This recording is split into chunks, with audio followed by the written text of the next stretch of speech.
When we last saw my engine, we torqued up the through bolts and the crank wouldn't turn freely. Uh-oh. That is not turning as freely as it should. So I spoke with George at European Motor Works and he asked me to send the case along with the crank back to him for evaluation. Well, mystery solved. It turns out there were three things contributing to the issue. The crank, which was cut and resurfaced before I got the engine, was a thou over the .02 it should have been. The bearings were about a thou out of spec, and the align bore needed just a little bit of cleaning up. So all told, we were only a few thousandths of an inch off, but in engine building, as I'm learning, every thou matters. And measuring things that precisely is best done by pros who have calibrated tools that don't come from Harbor Freight. So it's important to deal with people who are reputable, like George, who stand behind their work and will help you solve problems if they come up, and they will come up. Oh yeah. That is moving so smoothly. Hardly any effort to move the crank. That's the way it's supposed to be. So now we know that the case is right. If I put this thing back together and it binds, it's on me. So now I've got to split the case so that I can put the camshaft in and get the rest of the engine set. I'll use my little spreader here in the oil pump hole so that I can split it. All right, stop the shop presses. Something is missing here. The machinist took off the crank gears to get everything set, so now I get to show you how to put them back on. This is the Woodruff key, the large one that goes in the big hole in the crank, and there's a smaller one that goes for the fan hub up at the top, but it's what keeps the gear in position so that everything is exactly where it should be on the crank. And I'm just going to make sure this is fully seated. One thing that's super important is to make sure that this bearing is on before you put the gears on the crankshaft. Really easy to forget. And for once, no shop press is needed, just some even heat. I have this little electric burner here, which I'll use to heat up the gears. I got a welding glove because I'm going to actually pick up the gear with my hand and put it onto the crankshaft. I'll turn this heat all the way up, and then I'll go grab the gear here, and I'll make sure that those two marks which the cam will sink into are facing up so that it definitely goes onto the crankshaft in the right orientation. Okay, hot gear coming through, and it goes easily onto the crankshaft. I'll just tap it with a brass drift here to make sure that it's fully seated. And then we have this little spacer ring, and the little notch goes where the Woodruff key is. So we'll push that down. Now we'll grab the distributor drive gear and get that heated up. It won't take as long.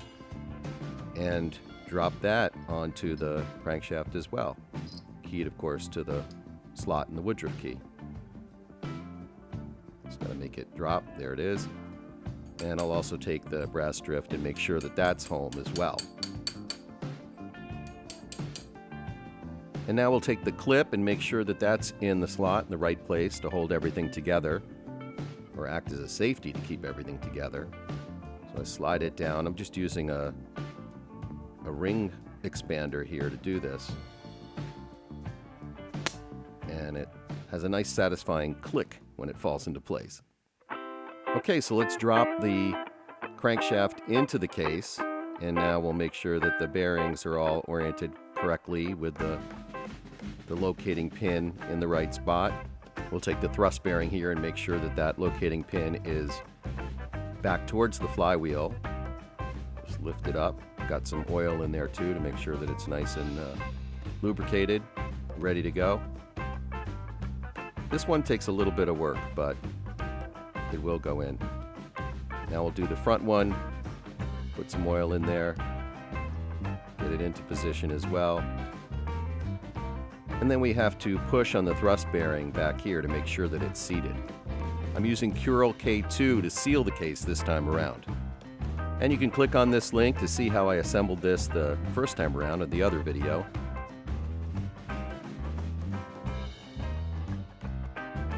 And we're finally back to making progress. I've got my torque wrench here set to 24 foot-pounds, and I'm going to torque the nuts on these through bolts to that.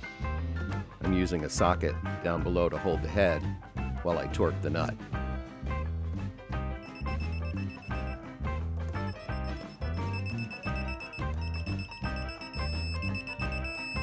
quick check here to see that everything is still moving smoothly. We're looking good. Now I'll put the perimeter nuts on. I'm using new stainless ones here. There are a bunch of spots, best to consult a diagram to figure out exactly where they go. I'm going to torque these to 14 foot-pounds, and I'll leave the ones that are kind of near the oil pump undone so that I can more easily slide the oil pump in. It's these ones right here. It'll just make it a lot easier to put the oil pump in later. Okay, I'm going to use the fan hub here to turn the crank, and hopefully things will go smoothly. Yes, everything is all set and in and rotating with very little effort. This is cause for celebration. Shaken, not stirred.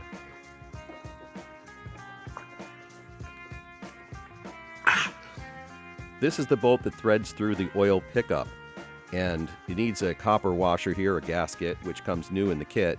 So I'll slip that on over the bolt, and then I'm going to grab some of that Loctite and put it around the head, and also some Loctite in the hole there, just to make sure it's got a good seal. And I'll be really careful as I put this in, and I may have to kind of jiggle it a little bit and jiggle the oil pickup tube to make sure that it seats. And I'm just using an extension and turning this with my hands because I do not want this to cross thread. So it's going in pretty good here. I know I'm in good shape and ready to torque it up. Now I'll just put the rest of the bolts into the engine here and get everything torqued up.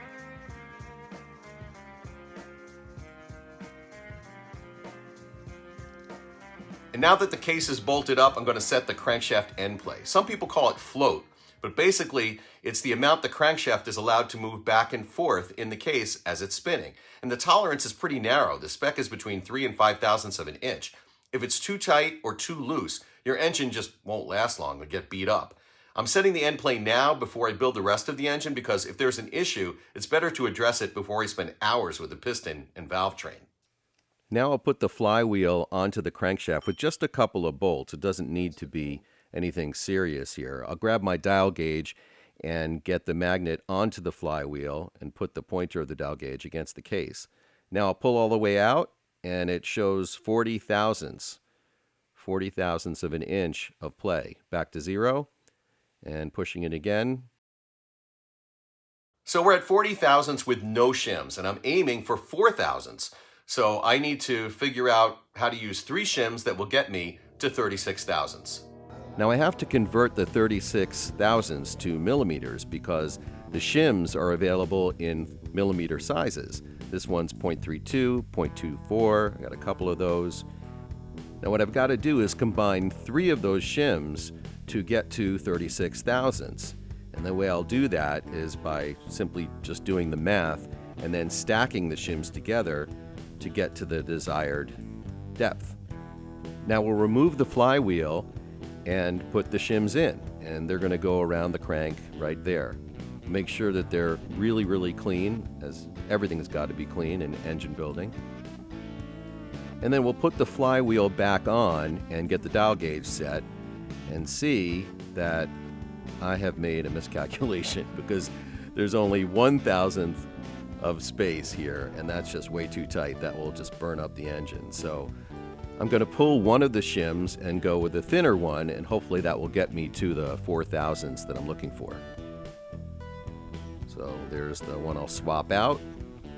Again, making sure that it's clean. I'll reset the dial gauge and make sure that it's perfectly level and that the pointer is perpendicular to the case so that it doesn't move one way or the other, which could potentially throw off the reading. And this is pretty tight, so I'll make sure the dial gauge is zeroed before I do anything else, and then I'll just grab the flywheel here and push on it and see that, yes, it gets to 4 thousandths, maybe a little bit more. Now I'm going to do this a few times more to make sure the measurement is right. I'll pull this out here, and you can use a screwdriver to do it. Just make sure that it rests and there's no tension on it and that the number is stable. Now I can prepare the flywheel, O-ring, and bearing. Once again, it's all about the cleaning. I like to use a white rag here so that I can see if there's any dirt. Now I'll grab the bearing and make sure that that's all greased up. The bearing has 2 sides. There's kind of a flat side here, and then the other side is rounded. I like to put the rounded side towards the transmission. Now I'll just drive it in. You don't really need to press, but notice that it's a few millimeters proud of the back of the flywheel here, and that's so that there's a little reveal for the felt washer to sit in there snugly. Here in the gasket kit, you'll see that there's a large, thicker O-ring in here, and that's the O-ring that goes into the slot in the back of the flywheel. It's really easy to forget. So there's a little lip and a little groove, and you just kind of like feed the O-ring into the groove, and you can see it's almost invisible, and that's why people forget about it, so don't forget. Now I'll do a final cleaning of my shims, make sure that they're clean, and kind of looks like the Olympics. Do a little compressed air, make sure that the back of the case is clean. I'll put a little bit of oil onto the back of the crank to make the O-ring slide a little bit easier. Now I'll put the shims on. Much easier to do that before you put the rear main seal on. Got all three. They're all going in. And here's the rear main seal. It's a Sabo brand, and it's supposedly a little bit beefier. They do make like L-Ring and Victorines, but this one is supposedly recommended, so I'm going to put it on dry. Make sure the case doesn't have any nicks and then it's totally clean. The sealing surface is going to work, and then I'll just put the seal gently up against the case to make sure that it's kind of level. Give it a little bit of a start. Now I'm going to use the stub axle, which just coincidentally is exactly the same diameter of the rear main seal. Put a socket on the back and kind of feed that through the engine stand and tap it through the back of the engine stand. This is a tip I learned from Bruce Stone, so props to Bruce. The seal is level with the case, and now I'm going to put some oil on the inside lip before I put the flywheel on so that it doesn't burn up when we start. Make sure that this bolt is torqued because you're not going to have access to it once the flywheel goes on. Alright, so the flywheel goes on for hopefully the last time. We'll just get it lined up, and here's the felt washer, and that again is going into that little recess. It's sitting against the bearing, and I like to leave it just a tiny bit proud so that the washer here can press on it just a little bit. Get it lined up and just put the bolts in. There are 5 of them, and we'll work in a crisscross pattern, just getting them snugged up, and then we'll do the final torque to 80 foot-pounds. Now you need the flywheel lock there to make sure the flywheel stays in position while you're doing this. 3, 4, 5. And while I'm here, I'll finish installing the clutch and pressure plate using this special tool. Yep, more cleaning. Make sure the mating surface between the flywheel and the clutch is spotless. And we'll slip the clutch in here. And the pressure plate. Now my machinist, when he balanced all the rotating pieces here, keyed the pressure plate, and you can see the red mark right at the top of it, matching the red mark that he put on the flywheel. And we'll just line it up, and then the locating pins hold it in the right position. And now we'll just pull the tool that I showed you before in through the center of the stand. Unfortunately, you can't see it. But you kind of have to jiggle it a little bit, and what you want to do is push that tool through the splines on the clutch and into that bearing on the flywheel. And you can look down and see that it's all the way in. You'll know when it hits home. It's just tough to show you here. Now I'll put the bolts in to hold the pressure plate on, and the plate is held in place by these little pins here, but you want to make sure when you put the bolts in that it's even all the way around. If you don't, the pressure plate can twist and you can actually ruin it. So just get it all snugged up and then evenly go through and do the final torque to 18 foot-pounds. And I'll do a crisscross pattern here to make sure that, again, it's evenly torqued.